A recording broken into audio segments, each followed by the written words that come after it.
बिस्मिल्लाहिर्रहमानिर्रहीम। अस्सलाम वालेकुम नाज़रीन कराम। Series from Adam to Muhammad सल्लल्लाहु अलैहि वसल्लम की एपिसोड नंबर 121 में आपको खुशामदीद कहते हैं। और नाज़रीन कराम, जैसे कि आपको पता है कि खलीफा इत्थोम हज़रत उस्मान रज़ियल्लाहु ताला अन्हा का दौर खिलाफत चल रहा है और बागी और सरपसंद साजिशों में मसरूफ़ हैं कि बुनियाद इस्लाम को हिला डालें।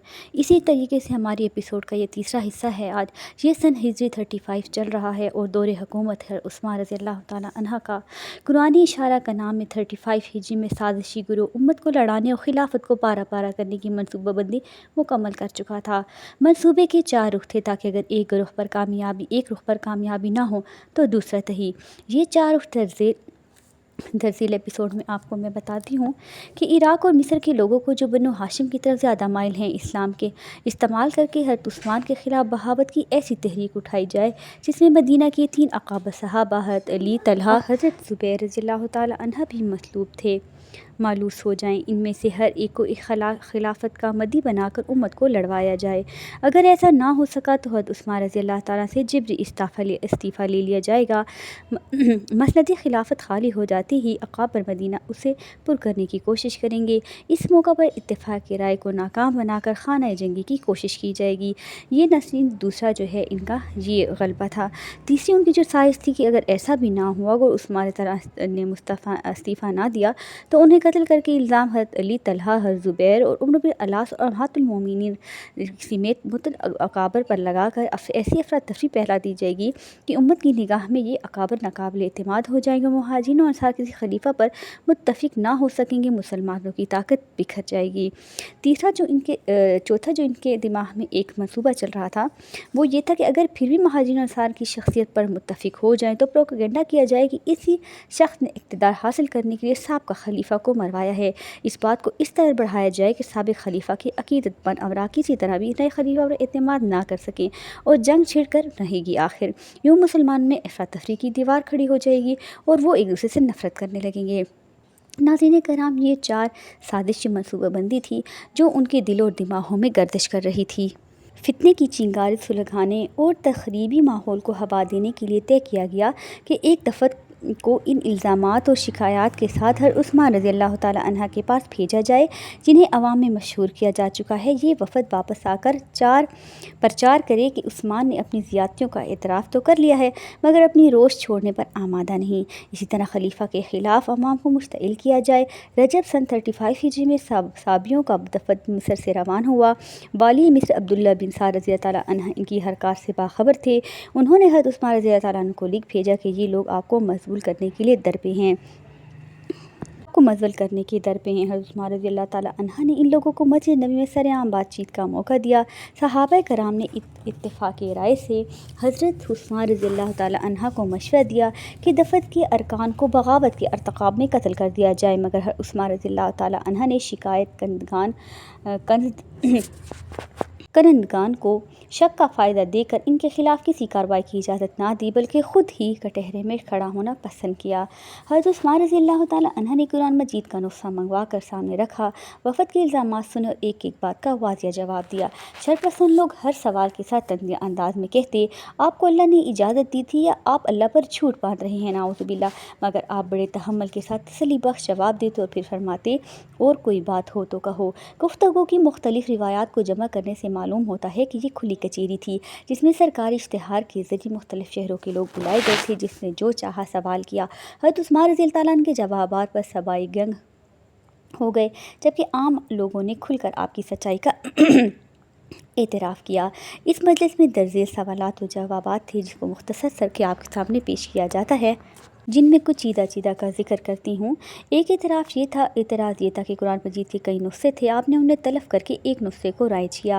हज़रत उस्मान रज़ी अल्लाह अन्हु ने जवाब में फ़रमाया, कुरान एक ही है, एक ज़ात की तरफ से आया है, मैंने इस बारे में जो किया वो सबके इत्तेफाक से किया। फिर फरमाया, हज़रत हज़ीफ़ा रज़ी अल्लाह ताला अन्हा के मशवरे पर मैं ऐसा करने पर आमादा हुआ ताकि किरात कुरान में वैसा इख्तिलाफ़ ना हो जाए जैसे कि अहले किताब में हुआ। ये भी एतराज़ किया गया कि आपने हज के मौका मना में ज़हर, असर عشاء 4 رکعات پڑھانا شروع کر دی، جبکہ رسول پاک صلی اللہ علیہ وآلہ وسلم ابو بکر عمر رضی اللہ عنہ مسافروں کی طرح 2 رکعات قصر پڑھایا کرتے تھے۔ حضرت عثمان رضی اللہ عنہ نے تحمل سے جواب دیا، مکہ میں میرا گھر ہے، اہل و عیاں ہیں، اس لیے میں ہم مقیم کی حیثیت سے پوری نماز پڑھتا ہوں۔ اگلا اعتراف یہ کیا گیا کہ حکمت بن الاس کو حضور صلی اللہ علیہ وسلم نے شہر بدر کر دیا تھا۔ حضور پاک حضرت ابو بکر عمر کی زندگی میں انہیں واپس آنے کی اجازت نہ ملی، آپ نے انہیں واپس مدینہ کیوں بلا لیا؟ حضرت عثمان رضی اللہ عنہ نے جواب دیا، حکم بن الاس مکی ہیں، انہوں رسول پاک نے مکہ سے طائف بھیجا تھا اور رسول اللہ نے واپس کیا، یعنی واپسی کی اجازت دے دی تھی، تو کیا میں نے درست نہیں کیا؟ سب نے کہا آپ نے بالغ ہی درست کیا۔ ناظرین کرام، پھر اعتراض ہوا کہ آپ نے نوجوانوں کو بڑے بڑے عہدے دے دیے گئے اور اکابر صحابہ کو جو ہے پیچھے رکھا۔ ابن شبہ کی روایت کے مطابق ان لوگوں نے کہا کہ آپ نے اپنے نادان قریشی رشتہ داروں کو حاکم بنایا ہے۔ اس الزام کے جواب میں خود حضرت عثمان رضی اللہ عنہ نے صفائی پیش کرتے ہوئے کہا، میں نے صرف قابل سمجھدار اور پسندیدہ نوجوانوں کو عہدے دیے ہیں، جس کے خلاف و کردار اور برتاؤ کے بارے میں ان کے شہریوں سے پوچھا جا چکا ہے۔ پھر انہوں کو امیر بنانے کی روایت تو پہلے سے چلی آ رہی ہے، کیا رسول پاک صلی اللہ علیہ وآلہ وسلم نے حضرت اسامہ بن زید رضی اللہ عنہ کو امیر نہیں بنایا تھا؟ عام حاضرین نے کہا، بالغ یہ لوگ ایسے اعتراض کر رہے ہیں جیسے وہ ثابت نہیں کر سکتے۔ پھر بھی حضرت عثمان رضی اللہ عنہ نے فرمایا، تم میں سے ہر شہر کے لوگ کھڑے ہو کر بتائیں کہ وہ کیسے کسی گورنر بننا پسند کرتے ہیں، میں اسی کو گورنر بنا دوں گا، جسے وہ ناپسند کرتے ہیں اسے ہٹا دوں گا۔ یہ سن کر اہل بصرہ نے کہا، ہم عبداللہ بن عامر رضی اللہ تعالی عنہ ہی پر ہی راضی ہیں۔ اہل شام نے کہا، ہم معاویہ پر ہی راضی ہیں۔ اہل مصر نے کہا، عبداللہ بن ابی سرح کو معزل کر کے عمرو بن العاص کو مقرر فرما دیجیے۔ یہ اعتراض بھی کیا گیا کہ آپ نے حضرت عبداللہ بن ابی سرح رضی اللہ تعالی عنہ کو والی مصر کو افریقہ کے مال غنیمت سے 5واں حصہ انعام کیوں دیا؟ جواب میں خلیفہ سوم نے فرمایا، اسے مال غنیمت کے 5واں حصے کا 5واں حصہ 4% دیا تھا، کیونکہ افریقہ کی مہم سے پہلے ان کی حوصلہ افزائی کے لیے ان سے یہ وعدہ ہو چکا تھا۔ یہ شرن غلط نہیں تھا، ایسی انعامات ابو بکر عمر بھی دیتے رہتے تھے۔ بہرحال جب سپاہیوں نے ناگواری کا اظہار کیا تو میں نے ان کی دلجوئی کی خاطر وہ واپس لے لیا انعام جو ان پر تقسیم کیا تھا، جبکہ وہ ان کا کوئی واجب حق نہ تھا۔ ناظرین کرام، ایسے ہی الزامات چلتے رہے اور حضرت عثمان رضی اللہ تعالی عنہ وضاحت کرتے رہے۔ ایک اعتراض یہ بھی تھا کہ آپ نے سرکاری اموال میں سے مروان بن الحکم کو 15,000 اور عبداللہ بن خالد کو 50,000 کا عطیہ دے دیا۔ یہ دونوں اموی تھے، اس لیے آپ رضی اللہ تعالیٰ عنہ پر اعتراض کیا گیا۔ آپ رضی اللہ تعالیٰ نے وضاحت فرمائی کہ یہ عطیے میں نے اپنی ذاتی مال سے دیے تھے، کیونکہ عثمان غنی کافی غنی تھے، آپ لوگوں نے سنا تو ہوگا ہسٹری میں۔ ان کے پاس اللہ کا دیا بہت کچھ تھا، وہ بھی اس لیے دیا گیا کہ انہوں نے وضاحت میں فرمایا کہ یہ لوگ غریب ہیں۔ آپ نے فرمایا، میرا خیال ہے کہ مجھے اس کا حق حاصل ہے کہ میں اپنے ذاتی مال سے عطیے دوں، لیکن پھر بھی اگر آپ لوگ اسے غلط سمجھتے ہیں تو مجھے ٹوک دیا کریں، میری رائے آپ لوگوں کی رائے کے تابع ہے۔ آپ کا جوان سب کا سب مطمئن ہو کر کہا، آپ نے ٹھیک کیا، اچھا کیا۔ اپنی برات ثابت کرنے کے بعد حضرت عثمان رضی اللہ تعالیٰ عنہ نے ان شرپسندوں کو اصلاح احوال کا موقع دے کر واپس جانے دیا، حالانکہ عام لوگ اصرار کر رہے تھے کہ انہیں بغاوت کی سزا میں قتل کر دیا جائے۔ ناظرین کرام، یہ تمام وہ حالات و واقعات ہیں اور فتنے کی وہ ہوا ہے جو باغیوں نے اور اسلامی دین سے نفرت کرنے والوں نے، ان سے حسد کرنے والوں میں سے بہت سے ایسے لوگ تھے جو اس دین اسلام کی بنیاد کو ہلانا چاہتے تھے، جس کا پہلے جو ہے سازش شروع ہو چکی تھی عثمان رضی اللہ تعالیٰ عنہ کے دور سے۔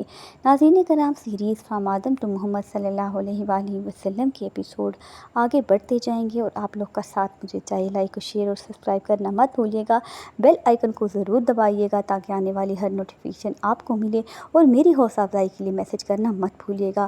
تاریخی اسلام کا یہ سفر رواں دواں ہے۔ نیکسٹ ایپیسوڈ میں آگے تاریخی ہسٹری میں کیا ہوتا ہے اور کیا ہوگا، آئیے آپ کو تاریخ کی روشنی میں سنائیں گے۔ نیکسٹ ایپیسوڈ تک اللہ نگہبان۔